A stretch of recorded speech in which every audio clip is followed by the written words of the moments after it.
Hey everybody, just want to give you an update on my Klingon D7 color scheme. When I painted the bottom and the neck this really light gray, it just did not look right. I mean, it didn't look right at all.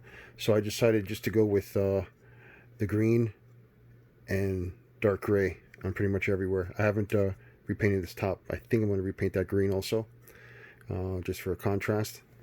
But this looks a lot better than gray along the whole bottom and neck. That just did not look right at all. I was like, well, no, I'm just gonna stick with green. And I know this green is probably not even the right shade, okay, but it still looks nice. So those are the main body colors. There'll be a little, some accents I'll do on the rear of the engines and some silver on some parts on top, and of course the nice big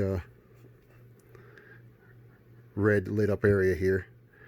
And I put the decals on, and this should be done. This was a nice little quick, quote unquote, quick build, and doesn't look too bad.